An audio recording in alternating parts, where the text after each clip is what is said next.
She bailed on me, so I went to get my first tattoo alone. What a wish to be immortal, to be above the rest, the worlds apart, the gravel walls beating through my chest, power for control, kindness for empathy, to heal thyself, to love all else. Don't carry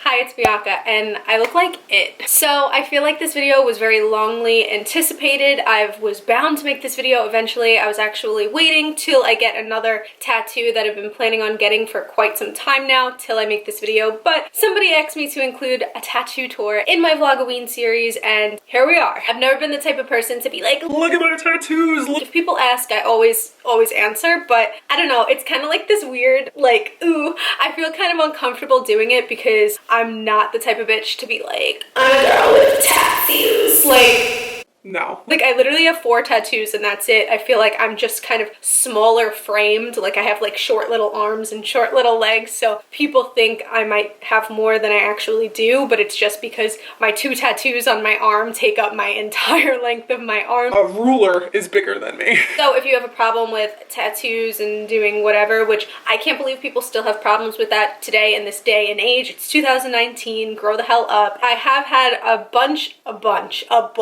comments on my videos being like, take those disgusting things out of your nose, like talking about my nose rings. Like, bro, it's a nose ring. Oh my god. Scandalous.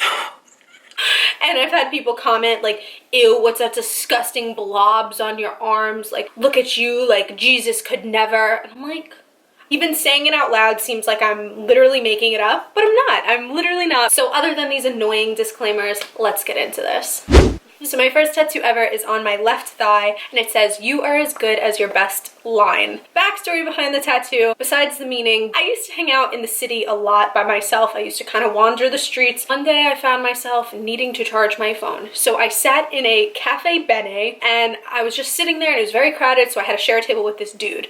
And I plug in my phone, and I'm like huffing and puffing. I'm like, oh my god, I can't find an outlet. I'm like, all right, I really want to get a tattoo, like so badly. And in this moment, I wanted to get a tattoo so bad. So I'm on Yelp and I'm looking at tattoo shops. Again, I got my tattoo when I was 18 years old. So this is 5 years ago. Instagram was a little different back then than it is now. Now we have so much access to exploring new tattoo artists and booking appointments through Instagram, writing through their email, stuff like that. It was very different. So I went to Yelp. I'm sitting at the table and I'm like looking and I'm looking and I'm looking. The guy across from me starts talking to me about books and words and things like that because we started getting into the thing. He's like, hey, what are you doing? And I'm like, looking for a tattoo shop. I don't have any tattoos, but I would really like something. I've had this thing in my head for so long and I just like want to put it on my body. And he's like, oh, you don't have any tattoos? Oh my god. Like, and he starts showing me like his one tattoo that he has, and I think it was like a Harry Potter quote, and he was cute and nerdy, and we just kind of had a whole conversation about it. So about a week later I decided to go to like kind of the Eastville,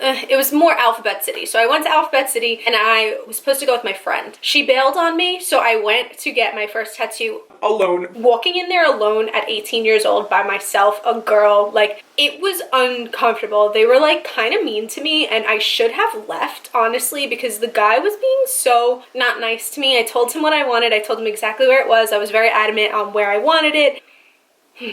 Stuck between 2. So I took pictures of them and I was gonna send them to my friend. And as soon as I took my camera out to take pictures of them, what are you doing? And I'm like taking a picture of them to send to my friend because I really can't decide. I kind of want someone else's opinion. And he's like, you can't do that. You can't take pictures of this work.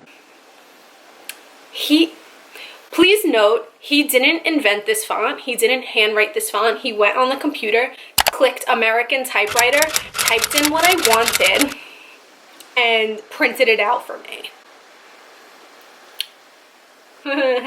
Tells me the price, I pay him. It's like, oh, I don't take card. You could go across the street to the ATM by the deli. And I'm like, I'm in like sketchy ass Alphabet City. I'm walking across the street to an outside ATM. The ATM wasn't even inside the deli. It was like one of those that's outside where usually a card reader is on there, which like I'm mad dumb. I should have just like I should have like honestly left and been like, well, I don't have money to do that. So, all right, since I'm an actual lunatic and save every single thing of my entire life. I'm sorry I'm still on my first tattoo, but obviously it's a tattoo that holds way more meaning than any of the rest of them. So the rest of them will kind of be short, but this one is very important to me. And I feel like your first tattoo kind of always is. It's either really dumb or really, really important. I found another page in my book where it says you are as good as your best line. And I wrote this in September of 2013. So this was 2 months prior to actually getting my tattoo. So you are as good as your best line means to me to humble yourself, to set the bar for yourself, your standards, to look at writing as another form of you, your emotions, what you stand for, who you love, who you hate, who you are, and who you want to be.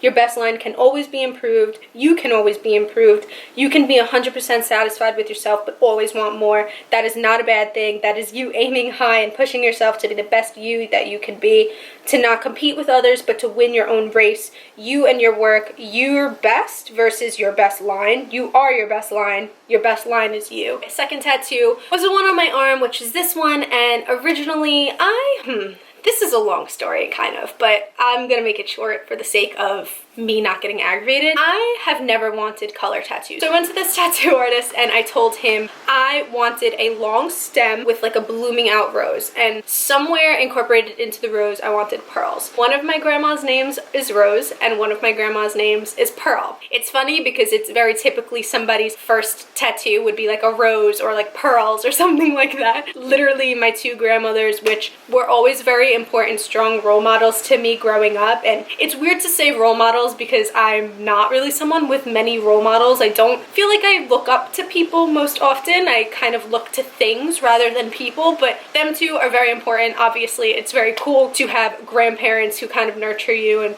teach you the ways of life and teach you to be kind and patient, and it's really cool and really dope. So I wanted to represent them. And I was there alone again. Hi, do you see a pattern in my life that I go everywhere alone? After he did the lines, after he did the shading and stuff, he's like, okay, what colors do you want? I was thinking these two. And I was like, colors? I told you I didn't want color. I just wanted black and gray, like black. And he's like, no, I can't do that because I already started. Like, I don't know, I guess he started filling in like the little lips. He said it would look like a blob, but I was like, you could just like leave it plain then. I really like the way that it looks now.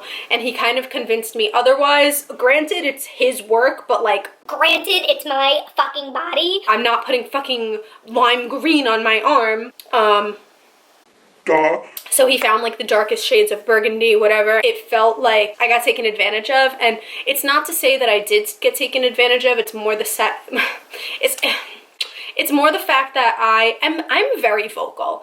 In real life, I will tell you anything. I will, if you have a problem, if I have a problem, you will know. But when it comes to certain things where I feel like it's not my field, it's not my understanding, maybe this is just the way that it is. I didn't know how much to tip. I didn't know anything, right? I felt uncomfortable, so when I get uncomfortable, I get anxious. And I got anxious and I kind of just like yes-manned the guy to death. If somebody were there with me, I definitely would have said something because I would have felt more empowered to have a double person there, but Weird. So next tattoo, which is my third tattoo, is on my right thigh. It says, you have got the world by its horns. And I've always had this thing where I wanted my right leg to match my left leg. I wanted the exact same amount of syllables because I am so OCD. I had to go back to the first guy again. I felt if I went to a different shop, maybe they wouldn't have the font, even though obviously they would have the font, but I wanted the exact same thing. So it obviously would only make sense to go back to the first shop, even though I really did not want to go. But I really do love the tattoo on my right thigh, mainly because one day my dad said it to me when I was having like an anxiety attack or something, and I kept saying it in my head and I kept saying it in my head, and I was like,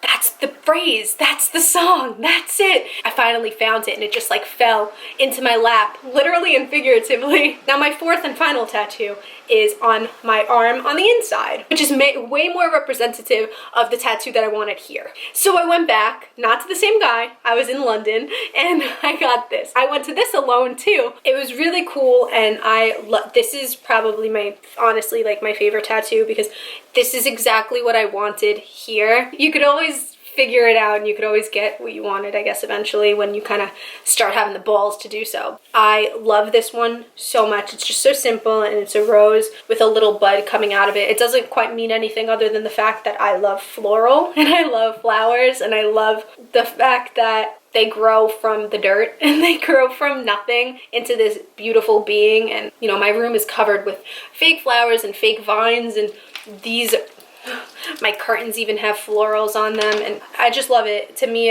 it represents just the things that I love, and if I like surrounding myself with the things I love, then why wouldn't I love putting the things that I love onto my body? Very big fan of florals and design work and things that come to life. So I know this was a very long video because I went on a few rants, but it is what it is, and sometimes you kind of just gotta let it all out. So I really hope you guys enjoyed this video, and if you did, give me a thumbs up, subscribe down below, and follow me over on Instagram, and I'll see you guys on my next video. Bye. Can't you see that you're hurting me? Do you love me, baby? I just want you to know that I do love you so.